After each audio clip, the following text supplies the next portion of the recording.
Hola, buenas tardes. En el marco del programa La Colección a Detalle, hoy recibimos a la maestra Flor Trejo Rivera, quien impartirá la conferencia titulada Beber chocolate en una mancerina, historias con sabor a pecado. Flor, bienvenida, muchas gracias por tu participación con esta charla en línea, en la que abordarás una serie de obras que forman parte de la colección virreinal del Museo Amparo. Flor Trejo Rivera es historiadora marítima, etnohistoriadora por la ENA y maestra en historia por la UNAM, investigadora de la Subdirección de Arqueología Subacuática del INA y profesora en la Facultad de Filosofía y Letras de la UNAM. Sus principales líneas de investigación son investigación histórica aplicada a proyectos de arqueología subacuática, vida cotidiana a bordo, procesos de naufragio en la navegación transatlántica, ciencia náutica en los siglos XVI y XVII y tecnología 3D para la difusión del patrimonio cultural. Junto con la doctora Guadalupe Pinzón, es coordinadora del coloquio de estudios sobre cultura marítima. Flor Trejo fue curadora de la exposición La Flota de Nueva España y el naufragio del galeón Nuestra Señora del Juncal, realizada por el Ministerio de Cultura de España y el INA y presentada en el Archivo General de Indias en Sevilla de noviembre de 2021 al mes de abril de 2022.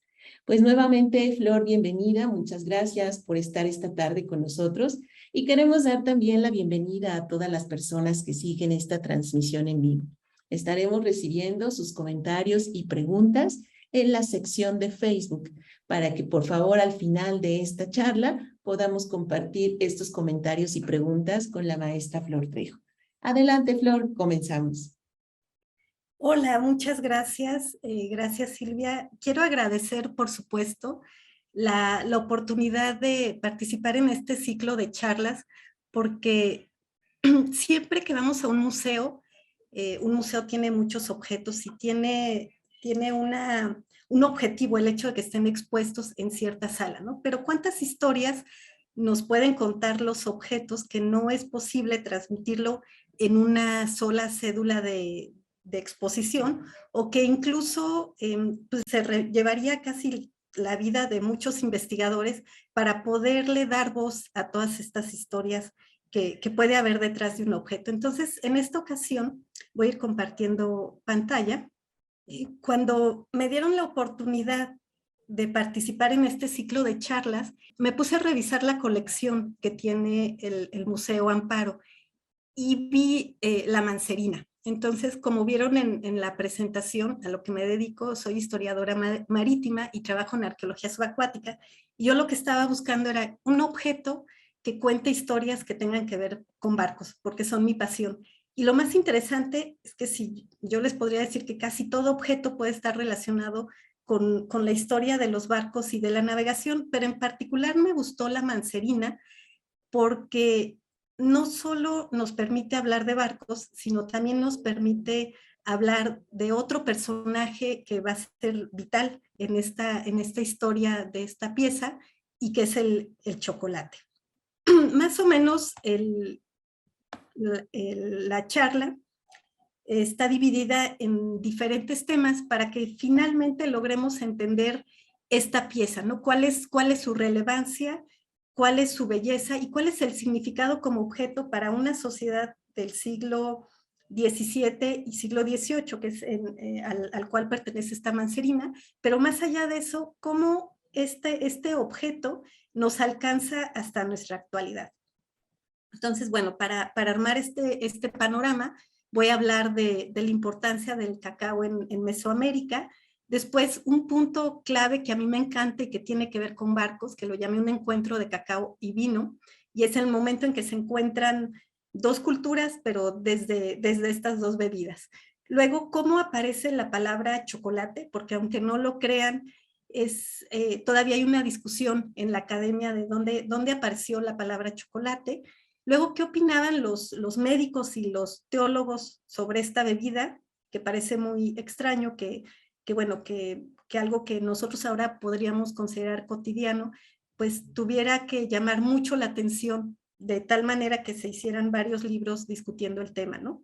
Por supuesto, como lo dice el tema de esta charla sobre el pecado, pues vamos a hablar de la Inquisición y el chocolate. ¿Qué efectos causaba en mujeres y hombres que tuvo que hacer que la Inquisición volteara a ver esta bebida?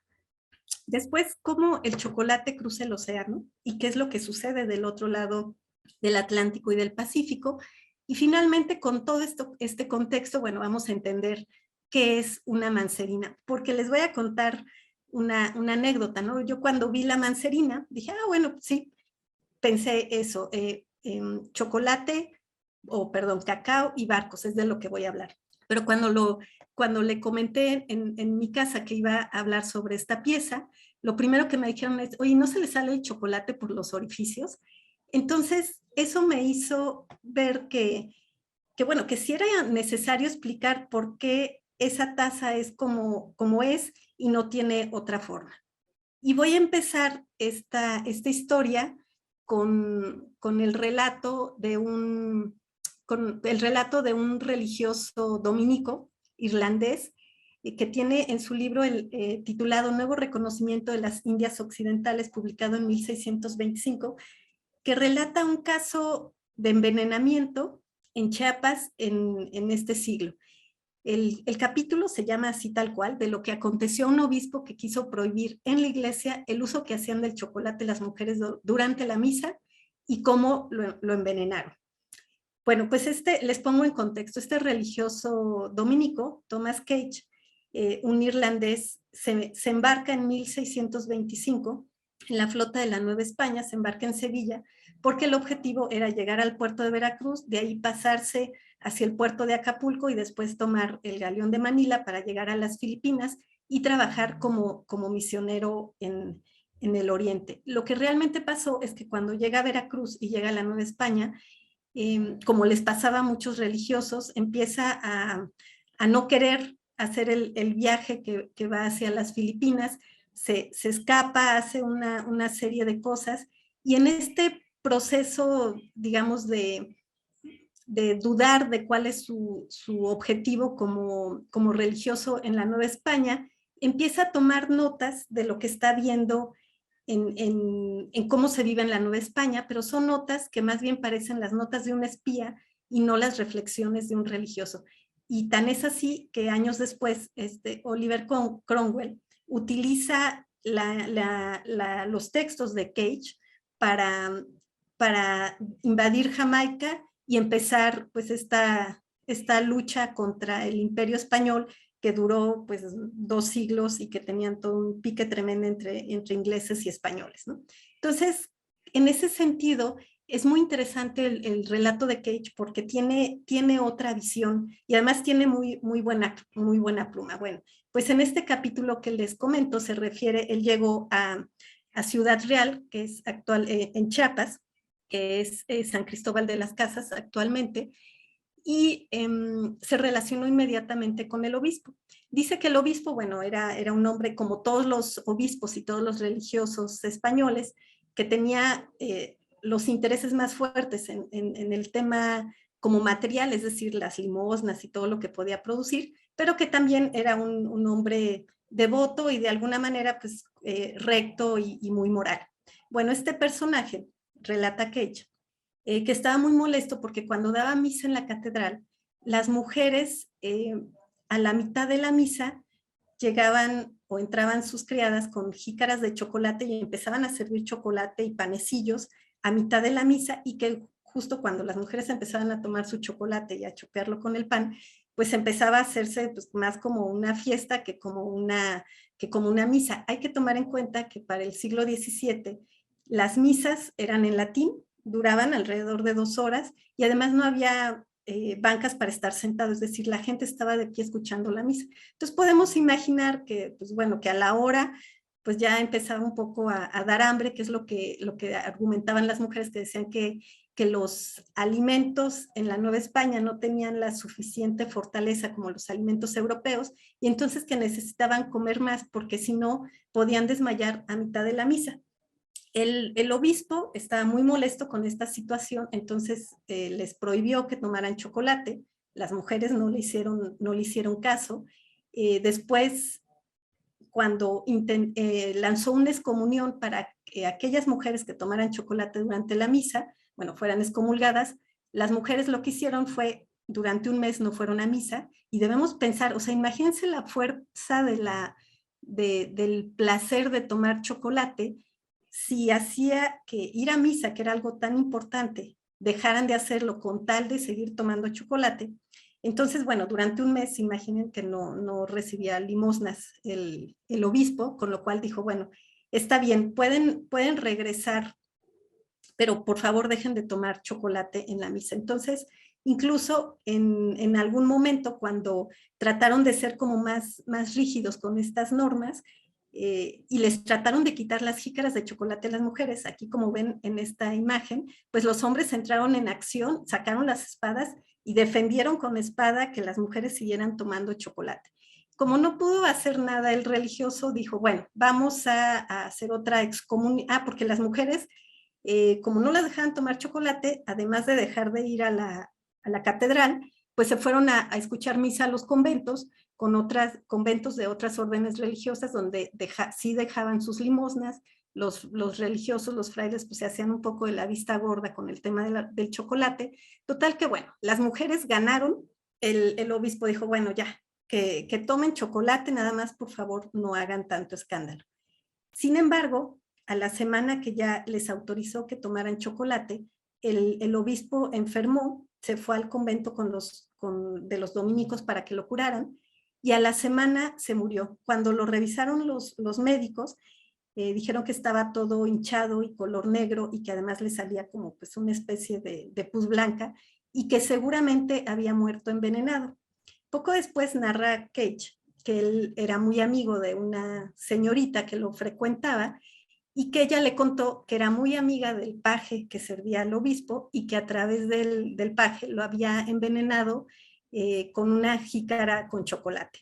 Y de ahí pues se supo el tema, y surgió esta frase de, pues cuidado cuando vayas a Chiapas, porque te puedes morir de un jicarazo.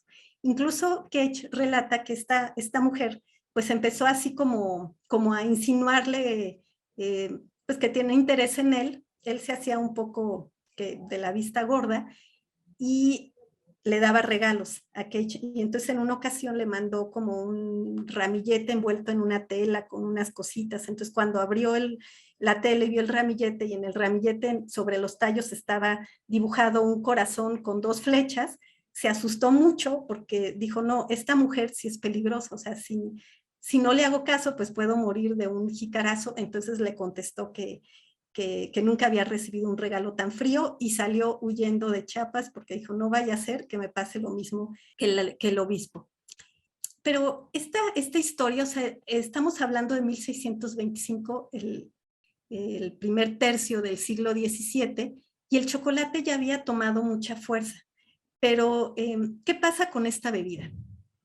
¿Cómo es que se origina? Bueno, tiene unos orígenes, por supuesto, prehispánicos, y estamos hablando del cacao, y tiene como 3 momentos, ¿no? Primero, el origen mijezoque, es decir, los olmecas son los que descubren la semilla y los que descubren el proceso para volverlo una bebida, pero era una bebida que solo estaba destinada a las clases más altas, es decir, a los nobles, a los sacerdotes. No cualquiera podía tomar cacao. Les pongo esta ilustración de esta vasija, que es una vasija encontrada en una excavación de un sitio olmeca del siglo I antes de Cristo, y en estas vasijas se encontraron vestigios de una bebida preparada con cacao, con lo cual pues los arqueólogos, los investigadores que están preocupados por descubrir cuál es el origen de la palabra chocolate asociado al uso del cacao, pues establecen que son los olmecas quienes descubren cómo lograr que esta semilla se convirtiera en una bebida. Y estamos hablando, pues los olmecas son es una cultura de hace 5,000 años, ¿no? Entonces podemos imaginar que es un proceso muy largo en el cual pues logran perfeccionar esta bebida. Por otro lado, pues de los olmecas pasa a los mayas, y es con los mayas que el cacao se vuelve un objeto también artístico. Incluso este vaso para beber cacao que se encontró en Tikal, en Guatemala, en el entierro 10, cuando pudieron leer los glifos que acompañan el vaso, lo que leyeron es esto. Este es el vaso para tomar cacao dulce del hijo de Bolón Sacabul Ajao. Es decir, ya ya se está mostrando a través de esta vasija cómo el cacao es una bebida importante, pero además es una bebida de prestigio y se está haciendo específicamente, o sea, se está mostrando de manera específica su relevancia en este vaso de gran importancia en el contexto del arqueológico en el que fue hallado.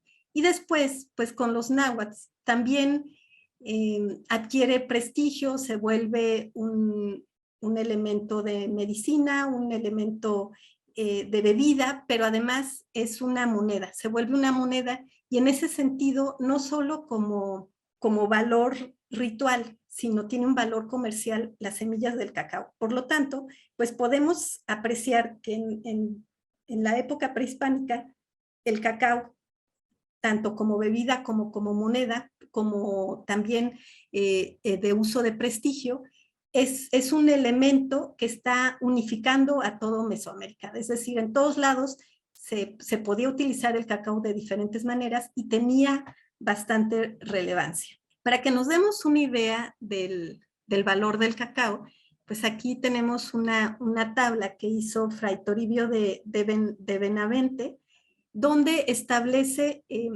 diferentes objetos o productos y cuál es su valor en granos de cacao.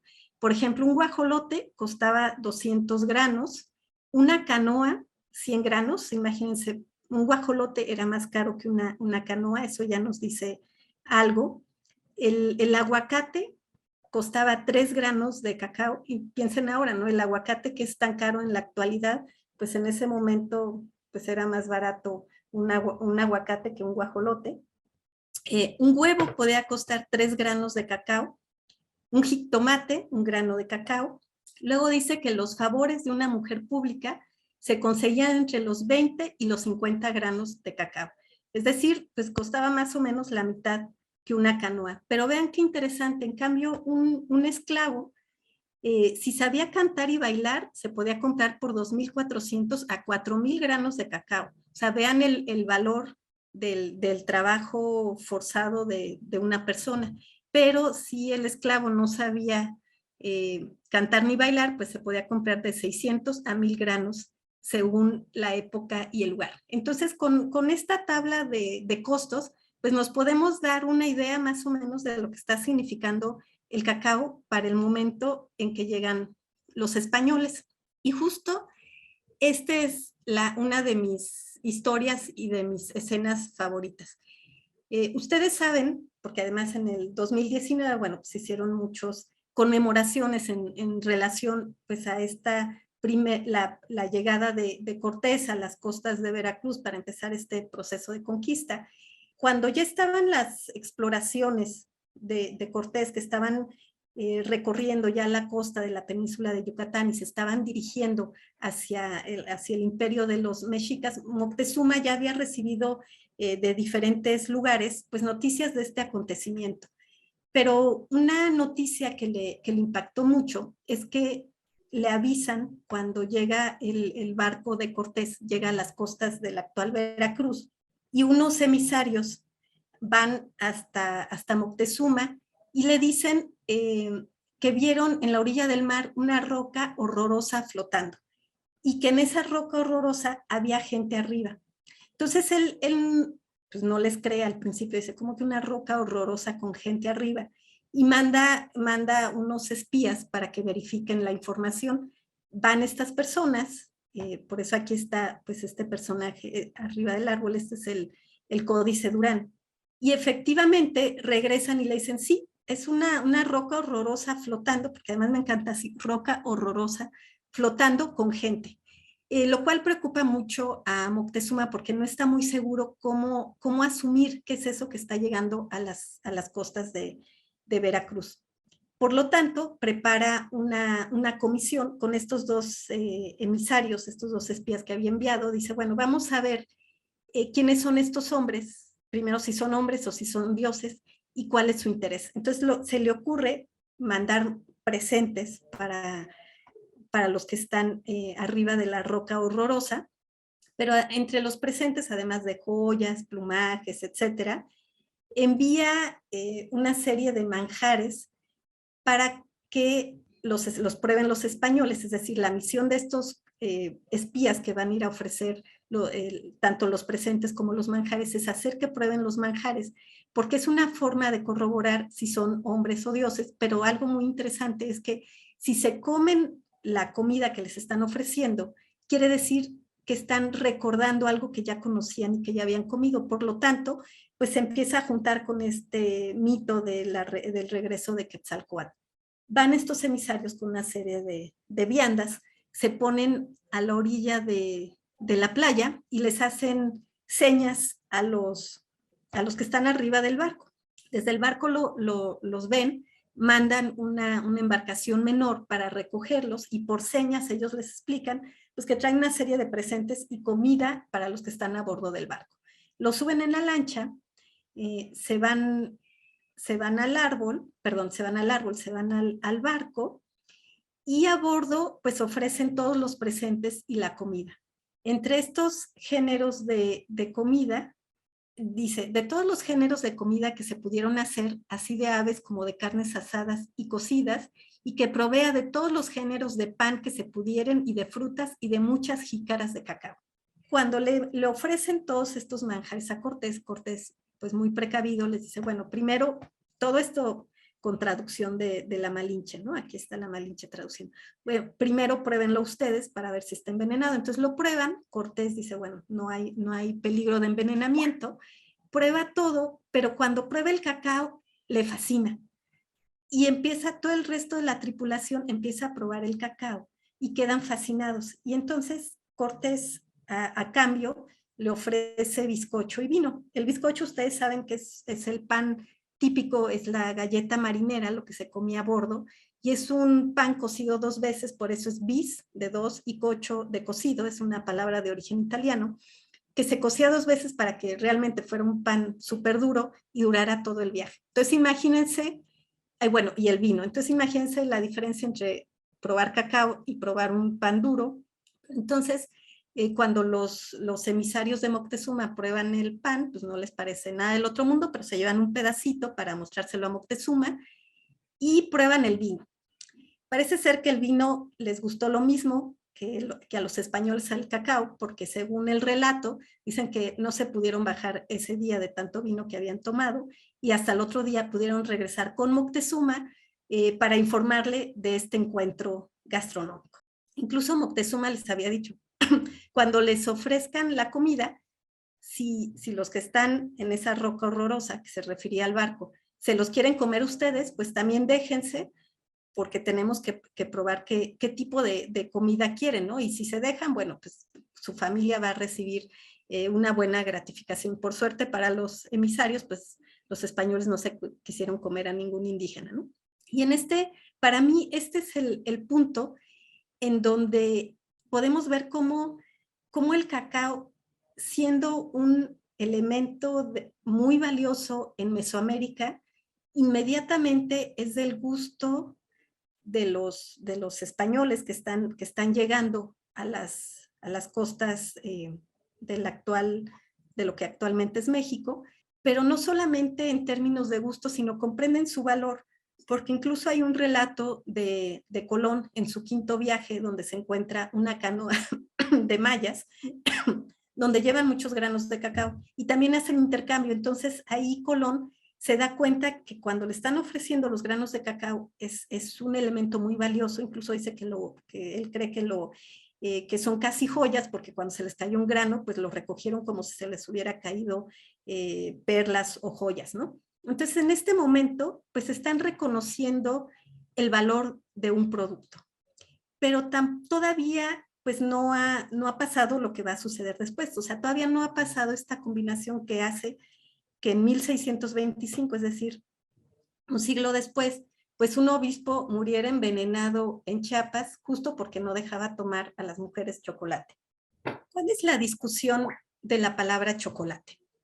Los lingüistas y los investigadores que han estado intrigados por este vocablo que, no sé, yo antes de preparar la conferencia, pues me parecía que chocolate venía de chocolate y que pues, no había gran diferencia, pero en realidad, buscando en las fuentes lingüísticas y en las fuentes arqueológicas, antes de 1570, la palabra chocolate no existe en ninguna fuente.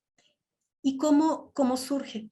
Y surge gracias a, o es decir, se puede más o menos inferir cómo fue este proceso, gracias a un tratado de Francisco Hernández, un protomédico que envió Felipe II a las Indias para recoger una serie de plantas, de productos de la tierra, hacer un tratado con las virtudes de estas plantas, porque ustedes saben, bueno, Felipe II estaba muy interesado en saber cómo era pues el nuevo territorio al cual se estaba integrando en su imperio, ¿no? Entonces, bajo este interés es que manda pues entre científico y médico a hacer todo un reconocimiento de las plantas. Y ahí es cuando por primera vez aparece el nombre de la bebida chocollat y menciona que los investigadores actuales llegan a la conclusión que el chocolate o luego chocolate deriva de esta palabra, chocoat, que en realidad chocoat era una bebida que tomaban los maseguales, es decir, los que no pertenecían a las clases altas ni a la nobleza, que consistía en maíz molido y agua. Era una bebida agria, pues podemos pensar más o menos como un atole, ¿no? Que era una bebida muy sencilla que se usaba mucho. Y que además había otra bebida que se llamaba cacahuatl, que era hecha con cacao y maíz y solo le empleaban los pipiltin, es decir, los nobles. Cuando se juntan ambas bebidas, es decir, cuando se le pone cacao al chocoatl, surge el chocolate, que después los españoles pues cambian esta expresión, esta palabra y la nahuatlizan y se convierte en chocolate. Y de esta manera, en el siglo XVI, surge una nueva bebida y surge una nueva palabra para emplearla. Como les comenté aquí, bueno, pues al cacahuatl se le agrega el chocoatl y esta bebida de los dioses se volvió accesible para todos. Lo que resulta muy interesante es que justo en este momento es cuando el cacao, que ya les había mencionado que era un objeto de intercambio comercial, que era una moneda, pero además era un objeto de prestigio en términos de ser una bebida, pues se vuelve más accesible gracias a que deja de ser moneda. Es decir, aunque todavía casi entrado el siglo XIX, podemos encontrar ejemplos donde todavía las semillas de cacao se están usando como moneda. Eso es en términos de uso muy, muy poco, pero en realidad cuando el cacao pierde el valor como moneda, en la Nueva España se empieza a utilizar cacao de otras regiones de Centroamérica y el Ecuador, porque es una planta que se da en regiones que tiene que haber mucha humedad. Centroamérica y Ecuador cumplen con estas características, entonces empieza a haber abundancia de cacao, se le agrega el cacao a la bebida chocoatl y se crea una bebida que no es cara, que era accesible tanto a macehuales como españoles. Y finalmente el chocoatl, los españoles lo transforman en la palabra chocolate. Hasta aquí es el estado de la cuestión de cómo va esta discusión sobre cómo aparece esta palabra chocolate, que ya no tiene que ver necesariamente con la palabra cacao que se usaba en la época mesoamericana. Y esta bebida, pues así como llamó la atención en estos primeros encuentros de cultura, pues los médicos, diferentes médicos empezaron a escribir sobre esta planta porque les llamaba mucho la atención. Por ejemplo, Juan de Barrios, que nace en 1563, Él estaba formado en la Universidad de Alcalá de Henares y vivía en México. Escribió un libro que se titula Libro en el cual se trata del chocolate, en 1609.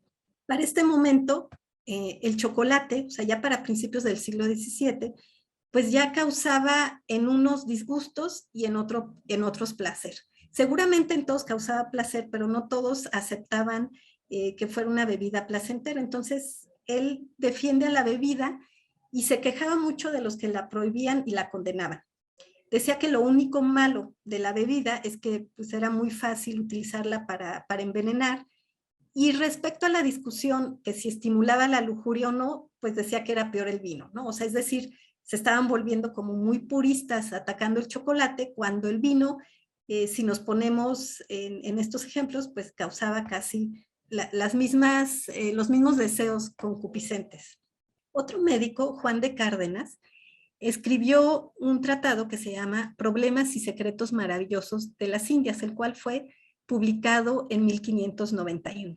En este tratado sobre el chocolate dice, aunque es verdad que cada dama se precia hacer su nueva invención y modo de chocolate, con todo esto, el más usado generalmente en todas las Indias es el formado en tabletas, el cual toma origen de las damas guatemaltecas. Ojo, aquí es muy importante, en Guatemala es cuando pues se empieza a usar en tableta, y este es asimismo aquel que se deshace con agua caliente y su puntica de dulce que le da mucha gracia. Otro hay que después de molida, la masa la deshacen y baten en agua fría hasta que levante espuma y después la mezclan con esta poleada hecha de maíz, llamada tole.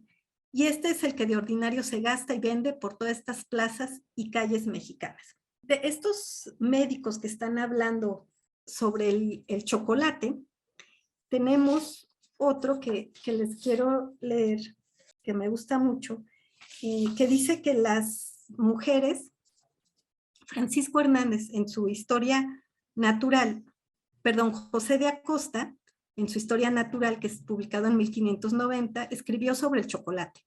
El chocolate es un brebaje hecho de cacao, que es cosa loca lo que en aquella tierra le aprecia. Es la bebida apreciada y con que convidan a los que llegan a las Indias y los españoles, y más las españolas hechas a la tierra, se mueren por el negro chocolate.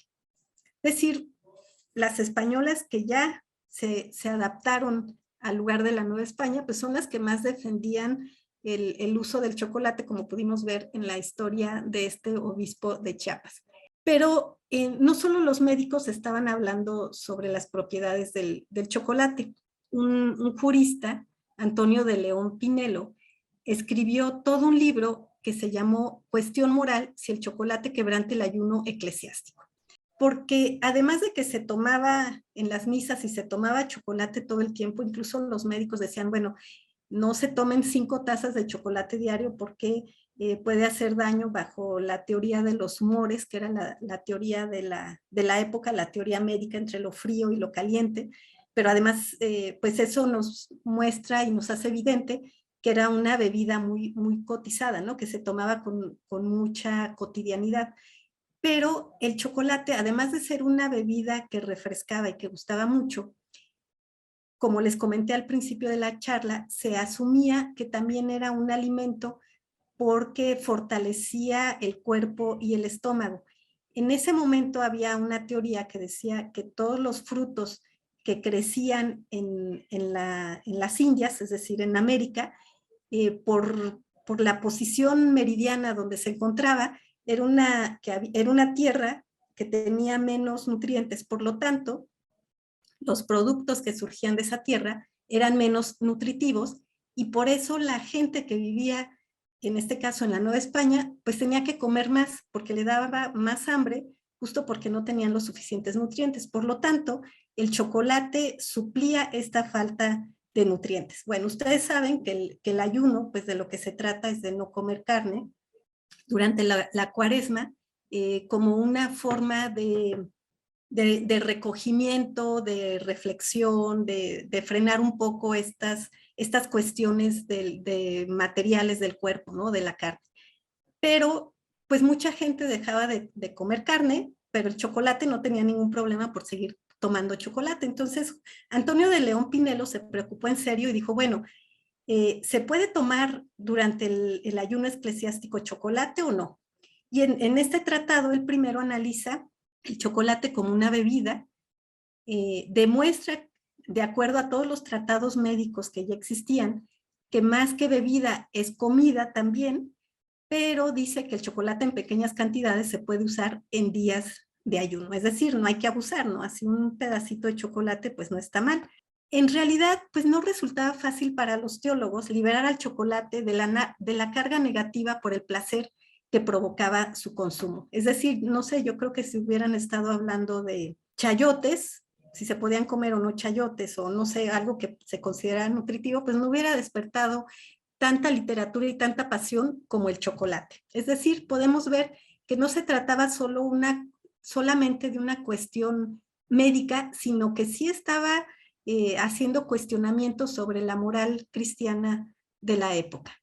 Y en relación a esa moral, justamente finales del siglo XVI y durante el siglo XVII y XVIII, si uno se asoma a los procesos inquisitoriales, a los documentos que existen sobre la Inquisición, tanto en el Archivo General de la Nación como en otros archivos, nos vamos a encontrar con una constante.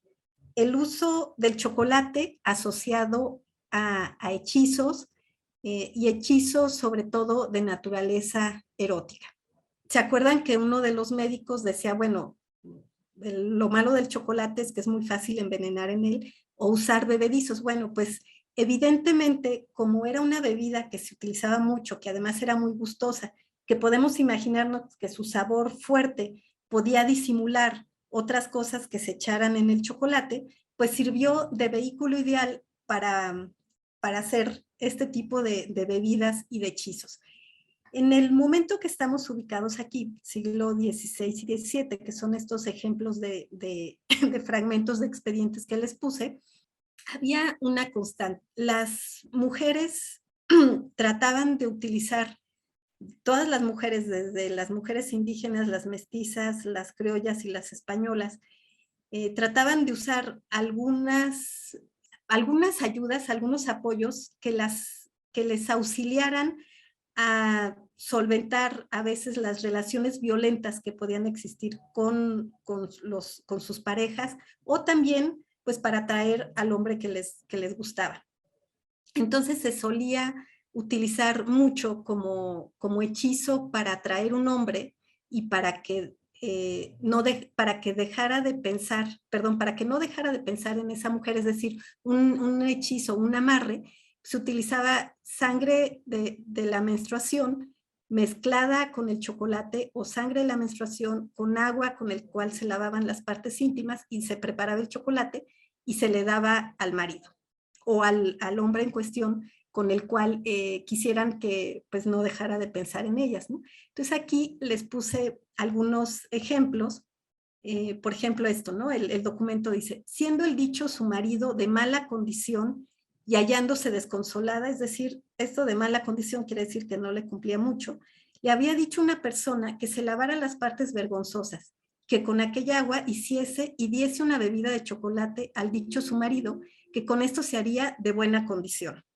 Es decir, el chocolate también se consideraba que aportaba fuerza a los débiles, y pues también en ese sentido, pues podía pensarse en términos de una bebida pues que despertar el apetito sexual. Otro de los casos dice que siendo moza, porque su marido le daba mala vida, llamó a una india llamada Lucía Poc y le pidió unos bebedizos para dar a su marido para amansarle y que no le maltratara, y que la india le dio unos polvos y que cuando le viniera la costumbre, con ella y los polvos le hiciera chocolate.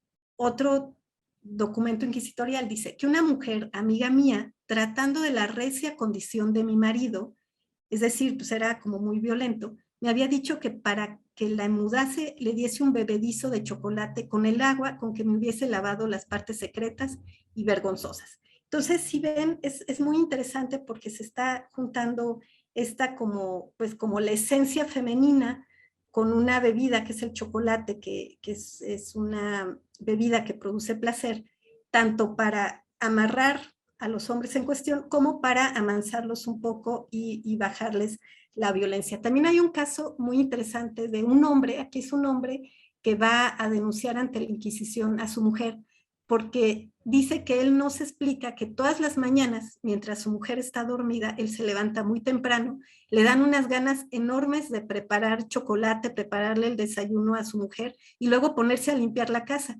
Y entonces asegura que debe estar hechizado y que seguro el hechizo fue a través de un chocolate porque no es natural que un hombre quiera servirle a una mujer. Entonces, como ven, pues el tema del chocolate nos da también para abrir como una ventana a la vida cotidiana en las relaciones de pareja, pues que pueden tener muchos ángulos, ¿no? Desde lo erótico, desde pues cómo se van forjando estas relaciones, hasta pues cuáles eran las condiciones en que vivían las mujeres. Y el chocolate pues cruzó el océano.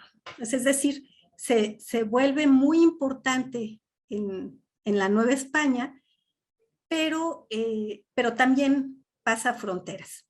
Entonces, como les comenté, la palabra chocolate pues es un nahuatlismo de gran éxito histórico.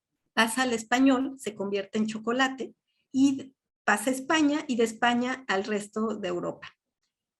Lo más interesante, pues cruza el Pacífico en el galeón de Manila, también cruza el Atlántico en las flotas de la Nueva España y hoy es una palabra casi de uso universal. ¿Qué pasa con el galeón de Manila?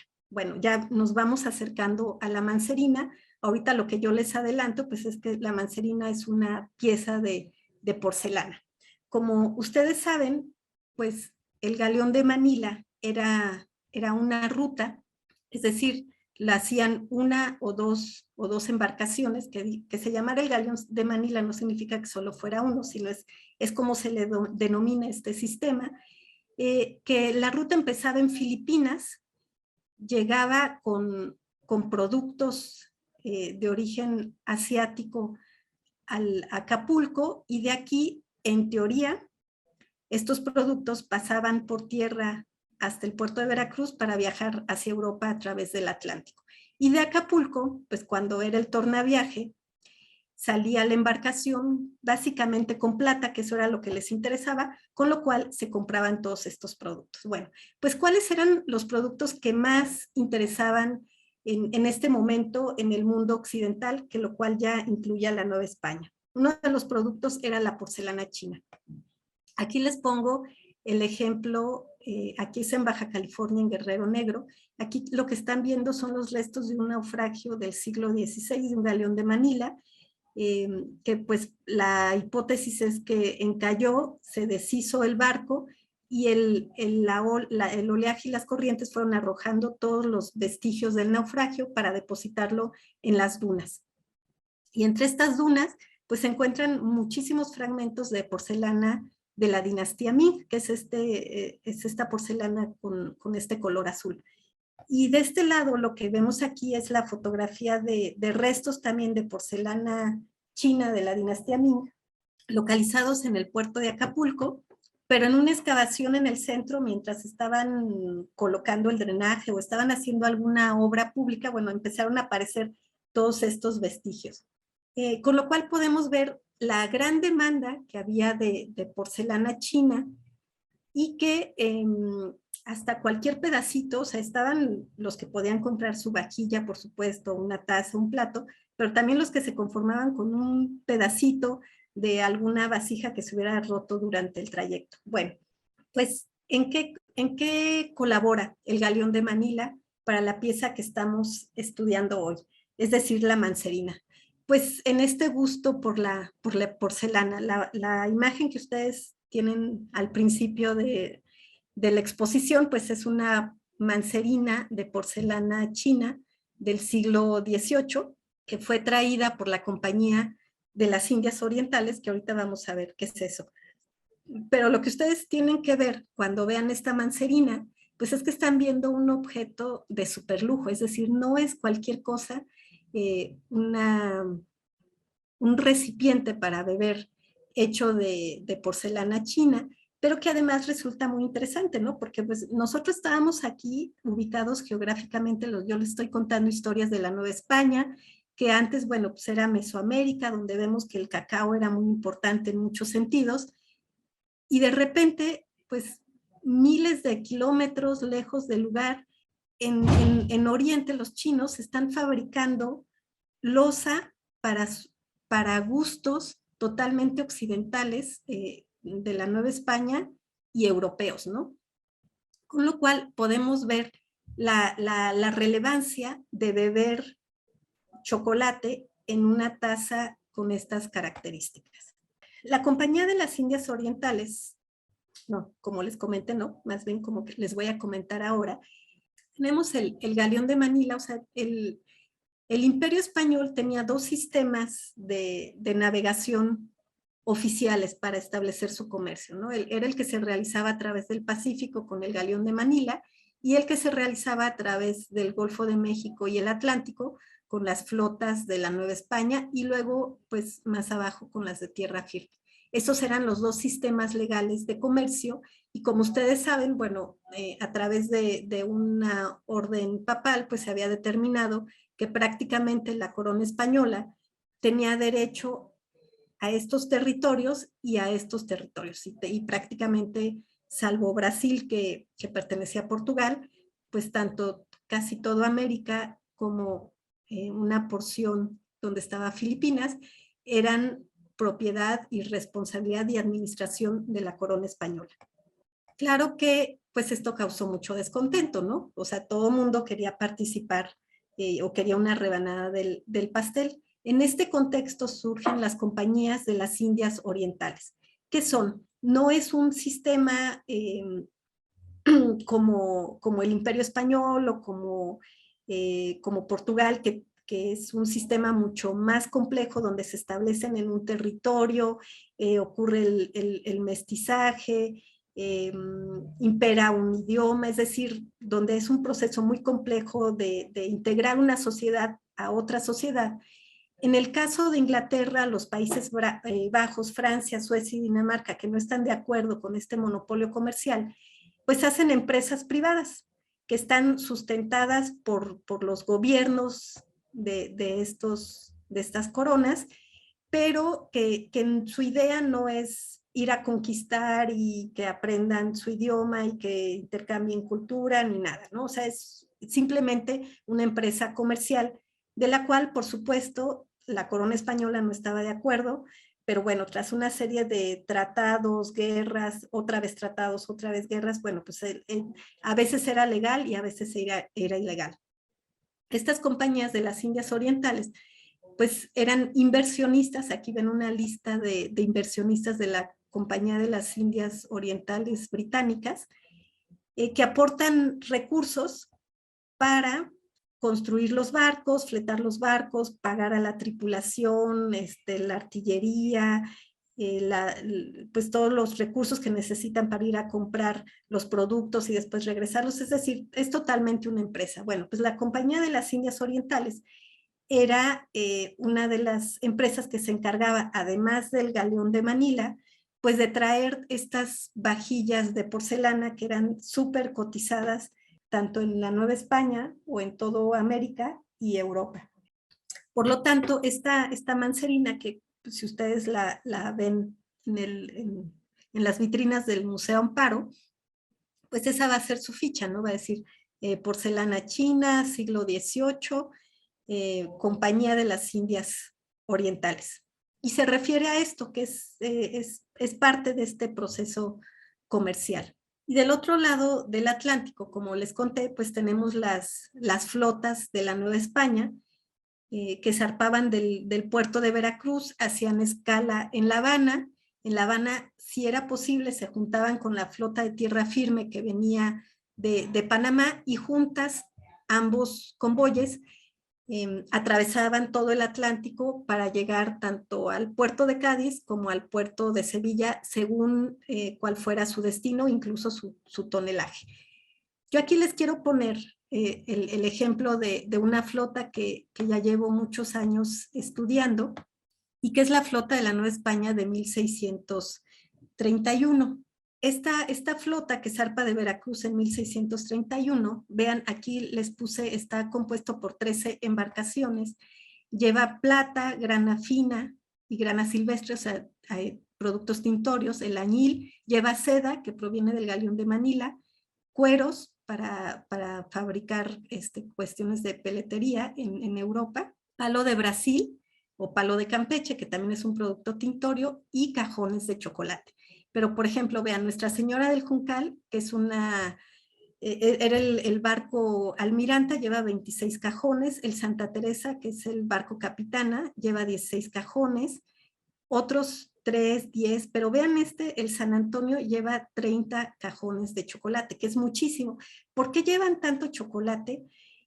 Porque había una demanda tremenda en Europa, pero además, lo más probable que en estos 26 cajones y estos 16 cajones que van tanto en el Juncal como en el Santa Teresa, como son los navíos principales, ahí fuera un apartado de cacao del Soconusco que era especial para el rey, para la casa real, porque era el mejor cacao, ¿no? Entonces, esta flota pues zarpa en octubre, el 14 de octubre de 1631, le agarra un norte y 3 embarcaciones naufragan, el Juncal, el Santa Teresa y el San Antonio, en el Golfo de México. Entonces, imagínense la cantidad de chocolate que se perdió ahí y que fue una tragedia, y no solamente la pérdida de la plata. Bueno, pues ahora ya vamos llegando hacia la Mancerina.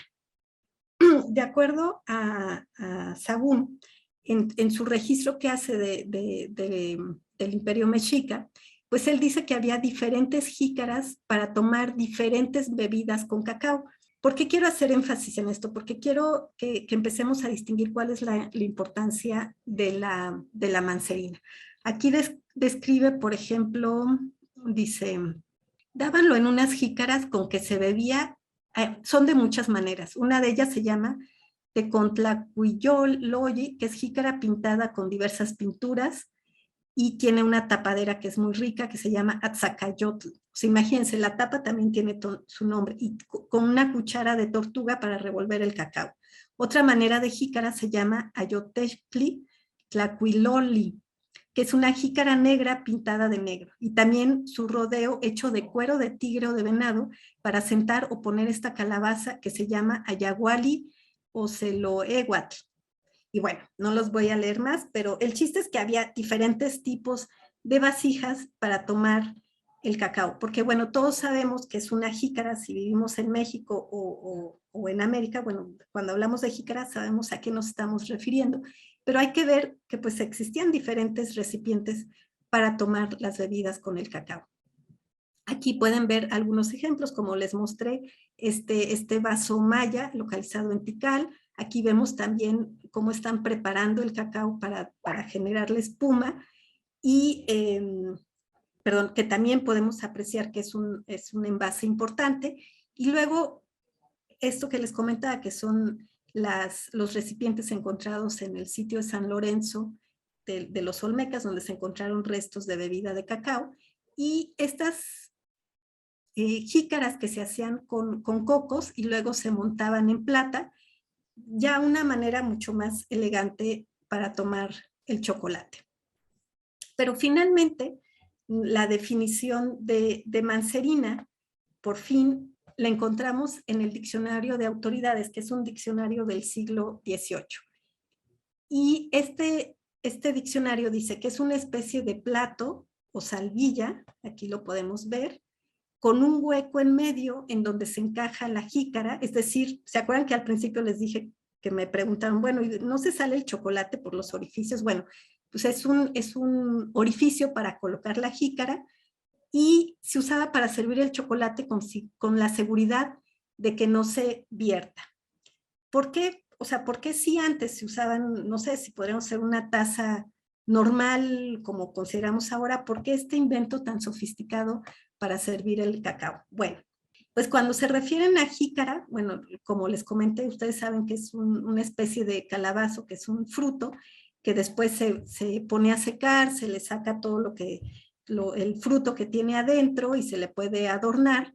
Pero esta palabra que viene del náhuatl jícali, que es un pocillo o vasija hecha con corteza del jícaro, pues acabó transformándose la palabra y el recipiente en estas jícaras, que aquí les estoy mostrando unas jícaras del siglo XVIII que están fabricadas en España, y una jícara de porcelana china, también hecha en el siglo XVIII. Vean pues cómo cambia, o sea, igual este nahuatlismo de jícara pues se utiliza para hacer recipientes que tienen el mismo sentido, pero que ya están occidentalizados o europeizados. Y se llama mancerina, según este diccionario, porque el virrey Mancera, virrey del Perú, que era don Pedro Álvarez de Toledo, que fue el virrey de Perú entre 1639 y 1648, se supone, y esto ya son interpretaciones porque no hay una fuente que lo diga tal cual, es decir, el diccionario del siglo XVIII dice, fue un invento del virrey Mancera, pero en otras fuentes, que ya no sabemos de dónde sacaron el dato, dice que el virrey Mancera tenía mal de Parkinson y que mandó, como temblaba mucho cuando tomaba el chocolate, pues que mandó a hacer este recipiente para colocar ahí su taza, agarrar el plato y bueno, tener ahí sus panecitos alrededor, ¿no? Aquí pues puede ser un poco más mito que realidad y más bien podemos pensar que en la época del virrey Mancera pues se diseñó esta especie de taza, no necesariamente él se puso a pensar cómo diseñarla, pero pudo haber sido una aportación durante su estancia como virrey. Aquí pueden apreciarlo pues en unas pinturas del siglo XVIII, que es que en realidad cuando empezamos a encontrar la mancerina ya es en el siglo XVIII, aunque fuera un invento de finales del XVII. Pueden ver aquí cómo está la jícara en la mancerina y cómo se colocan los panecitos, ¿no? Y aquí tenemos la jarra con su molinillo, que también es una aportación prehispánica para batir el chocolate, y solía acompañarse con agua, ¿no? Y aquí vemos también pues cómo una mujer lo está sirviendo. Y pues finalmente podemos ver cómo la mancerina fue un elemento de estatus asociado con el paladar. Es decir, ya el cacao, si recuerdan en la época mesoamericana, ya era un elemento de distinción. Por supuesto que los envases donde se tomaba el cacao también tenía que ver con esta distinción, pero cuando esto se occidentaliza, el chocolate se vuelve una bebida muy preciada, pues también hay una necesidad de distinguirse del que bebe chocolate en una jícara hecha con este fruto de un calabazo, y que no es lo mismo tomar chocolate hecho con una pieza, con una mancerina que es de porcelana, que viene de China, que tiene todo este trayecto. Imagínense lo que es que venga una pieza traída desde Filipinas en un viaje que puede durar de 4 a 6 meses en el mar, más todo el trayecto en tierra, más volverse a subir en el puerto de Veracruz en un barco y viajar nuevamente por mar hasta el puerto de Sevilla y después ahí distribuirse, pues imagínense lo que ya costaba esta pieza y lo que significaba ya una vez que tú lo servías y lo compartías con tus comensales, ¿no? Ya te está dando prestigio, pero al mismo tiempo, pues es un gusto el tomar el chocolate así.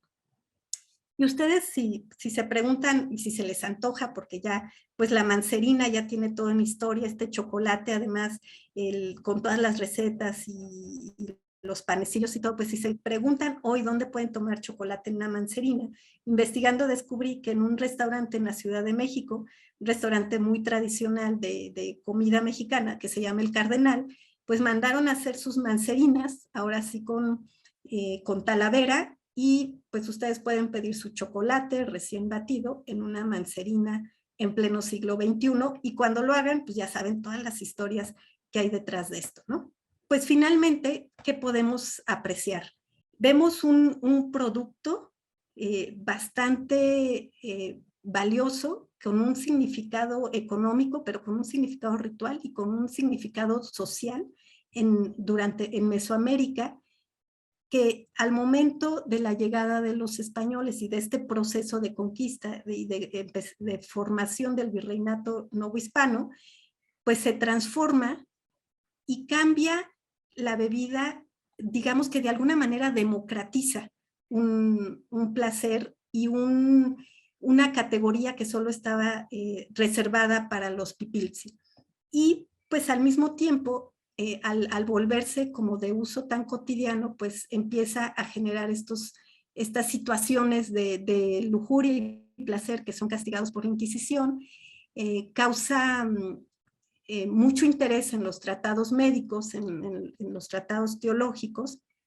El chocolate y la mancebina pues pueden existir gracias al ir y venir de los barcos, y finalmente pues todo este proceso larguísimo que hay detrás de un objeto, pues lo podemos ver aquí representado en esta pintura, que además es preciosa porque casi podemos oler el chocolate que trae esta chica en su bandeja, y que se está dirigiendo pues muy seria para servirlo a alguien. Podemos ver pues cómo el chocolate es una aportación de América para el resto del mundo. Este es un grabado de 1630 en un tratado sobre el chocolate, donde pues justamente la portada tiene América, que le está regalando a Neptuno una caja de chocolates, y Neptuno pues se va a encargar de llevarlo por mar y compartirlo con el resto del mundo. Y bueno, con esto termino mi presentación y damos pie a preguntas o comentarios si tienen alguno. Muchas gracias, Flor. Qué maravilla a partir de este objeto que presentamos en una de las salas de arte virreinal y del siglo XIX del Museo Amparo, pues todo el contexto y todas las lecturas que se pueden realizar y que ahora nos has compartido. Yo tengo muchas ganas ya de tener mi mancerina. Vamos a compartir contigo algunos de los saludos que te están enviando. Miguel Jurado te dice, saludos a Flor desde las tierras de Xochimilco. También María del Carmen Pardo te manda saludos. Ruth Bojorques desde Bogotá, Colombia. Lilia Martínez te manda saludos. Y Bren Suárez tiene una pregunta. Dice, increíble como siempre, Flor Trejo, una duda. ¿Dónde puedo consultar a detalle la lista de géneros en la flota del general Miguel, la tabla? Saludos y muchas felicidades. Sí, Brenda, esa tabla que presenté con todos los géneros que trae la flota de la Nueva España de 1631, puedes consultarlo en el catálogo de la exposición se llama La flota de la Nueva España y la búsqueda del galeón Nuestra Señora del Juncal, y lo encuentras en la página del Ministerio de Cultura de España, en la parte de sus publicaciones, y se puede descargar el PDF gratuito, y ahí vas a tener tanto la lista como la referencia del documento donde se encuentra la información. Muchas gracias. Comparto también contigo los saludos que te manda Juan Pedro, José Leopoldo López Rosas desde Ecatepec, Estado de México. Y Javier Regrete, quien dice que interesante, ahora sabemos más del placer de degustar el chocolate. Víctor Lascano te dice, estupenda charla, felicidades. Y Alma Gutiérrez, maravilloso. Tenemos una pregunta más dame un segundo, un momentito. Sí. Chad Amadeus dice, ¿hay algún ejemplo de naufragios en el Caribe u otra parte en el que se hayan preservado restos de cacao? Sí, esa es una pregunta muy interesante.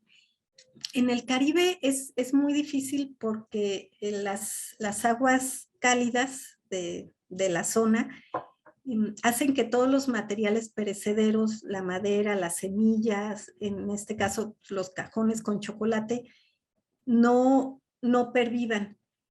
Sin embargo, sí hay naufragios en el Caribe, sobre todo en Cuba, en un naufragio del siglo XVI, que le pusieron Inés de Soto por el lugar donde fue localizado.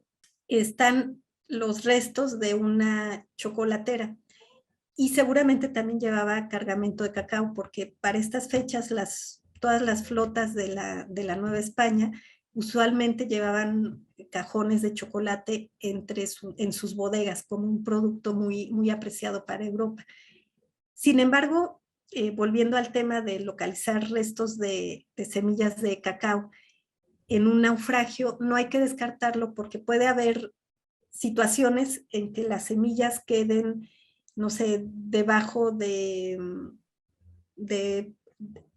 queden como enterradas o algo que haga que perviva esto, ¿no? Entonces hay que estar atentos a eso porque siempre los naufragios dan muchas sorpresas de lo que se puede encontrar. Y bueno, sabiendo qué tipo de cargamento lleva un barco, pues es posible cuando se hace esta inspección, esta excavación, pues saber como qué estamos buscando porque pues seguramente van a estar en un proceso diferente de cuando se hundieron estos cajones con granos de chocolate, perdón, granos de cacao o tabletas de chocolate. Además, no sé, yo cuando leo de estos naufragios, me imagino así el barco se está hundiendo, se está hundiendo todo el cargamento, y si pensamos en los productos tintorios, como la grana cochinilla y el palo de Campeche, pues seguramente las aguas empezaban a teñir de algún color, y luego si pensamos en estas tabletas de chocolate que viajaban, pues también seguramente tenía algún sabor a chocolate, ese naufragio en su momento, ¿no? Por supuesto que ahora eso si encontrábamos un naufragio ya no podríamos rastrear esos momentos del accidente. Muchas gracias. También nos piden si puedes repetir, por favor, cuál era la ruta de la Compañía de Indias Orientales. ¿Era la misma del galeón de Acapulco? No, no era la misma. Justamente para no tener estos problemas legales con la ruta establecida del galeón de Manila, que además durante el siglo XVI y XVII esta ruta era Acapulco, Filipinas, bueno, en realidad Filipinas, Acapulco, Acapulco, Filipinas, o sea, la ruta empezaba en Filipinas. Para el siglo XVIII cambia esta ruta y ya se hace por abajo, por el estrecho de Magallanes, pero justamente para que estas compañías de las Indias Orientales no interrumpieran las rutas, tenían otros puertos donde hacían escala con otros tratados comerciales en las regiones, pues para no entrar en un conflicto bélico con la corona española. Pero cada compañía, y según la etapa en la que estamos hablando de diferentes rutas y de diferentes puertos. Muchas gracias. Israel te dice excelente exposición, como siempre amena y con muchos datos de interés. Aprendí en esta ocasión sobre el bizcocho y aquella imagen sobre los indígenas bebiendo vino en el momento del intercambio con el cacao. Si nos pudieras compartir de qué manera el chocolate, como objeto de hedonismo, pudo causar pasiones entre la tripulación de los barcos, o estaba restringido para ser bebido solo en tierra al llegar a sus destinos. Sí, curiosamente, o sea, a pesar de que el chocolate tenía virtudes para fortalecer y que incluso también se consideraba como una medicina, entre una bebida de placer, pero también una medicina, a bordo de los barcos no se bebía chocolate.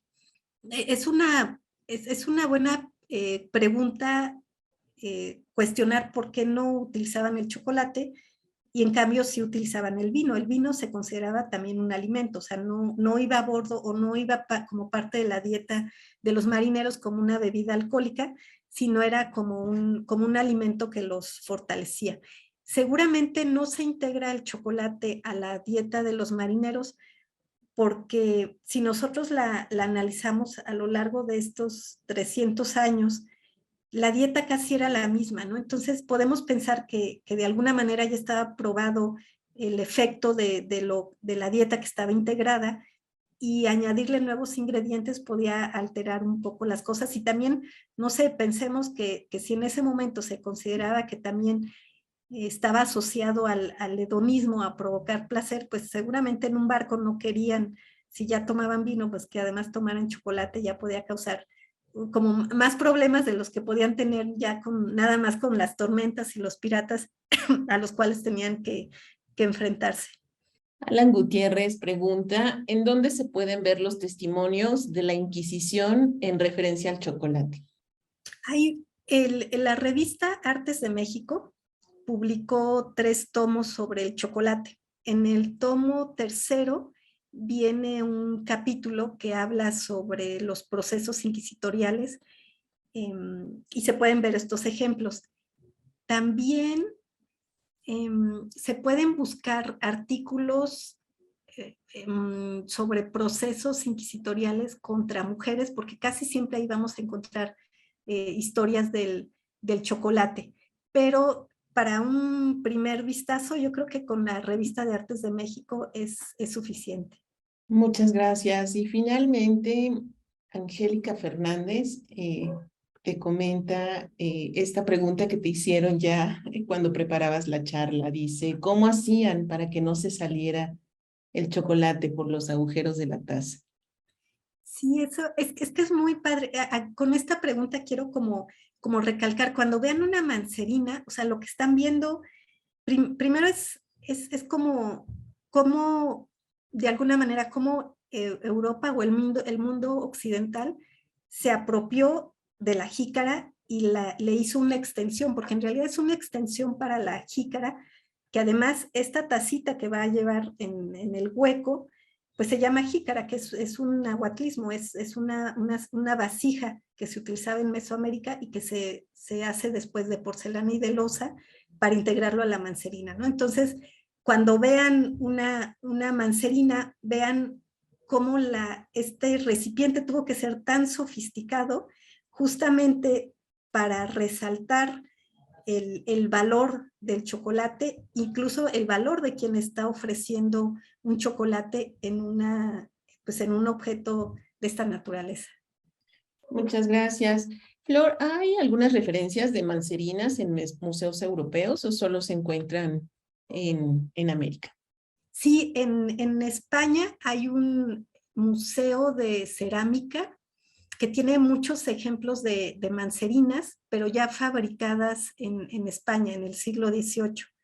Y hay más ejemplos en museos aquí en México con estas mancerinas que son de porcelana china o que son de plata, que fueron fabricadas, bueno, obviamente en China o fueron fabricadas en América, pero lo interesante es que en museos al menos de España, están estas mancerinas, pero ya hechas en España. Muchísimas gracias. Ha sido realmente un gusto escuchar tu charla el día de hoy. Te agradecemos por tu participación.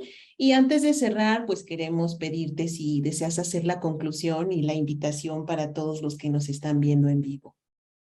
Sí, pues yo los quiero como invitar a que en este ejemplo de una aparentemente simple objeto para beber un líquido, puedan ver y disfrutar toda la historia que hay detrás de un objeto, ¿no? O sea, una manzarina nos puede hablar de deseos prohibidos, de poder, del encuentro de dos culturas, como lo mencioné cuando Moctezuma manda sus emisarios con cacao para que lo prueben los españoles. Piensen en el viaje larguísimo que tenía que hacer un objeto a bordo de un barco, que no hubiera un naufragio o que no hubiera un ataque pirata para que llegara hasta el puerto de destino y después tuviera un dueño, ¿no? Entonces, cuando nosotros vemos una pieza en una vitrina de un museo, tiene muchísima historia y justamente la historia es lo que le da el valor y no necesariamente su materialidad, sino su significado para la sociedad. Y en este caso, la mancerina lo que está significando es que se democratizó el uso del chocolate y nosotros ahora, en pleno siglo XXI, pues estamos, digamos que disfrutando de esa democratización. Muchísimas gracias nuevamente a la maestra Flor Trejo y muchísimas gracias también a todas las personas que siguieron esta transmisión en vivo. Queremos recordarles que esta charla permanece en nuestro perfil de Facebook por si ustedes quieren verla nuevamente o compartirla y también en nuestra página web www.museoamparo.com. De igual forma, recordarles que ustedes pueden disfrutar de estas piezas en las salas de arte virreinal y del siglo XIX del Museo Amparo. Los invitamos a que nos visiten. Tenemos entrada gratuita de miércoles a lunes de 10 de la mañana a 6 de la tarde. Muchísimas gracias nuevamente para todos y muy buenas noches. Los esperamos la próxima semana para continuar con nuestros ciclos de conferencias. Gracias, Flor. Buenas noches. Gracias, buenas noches.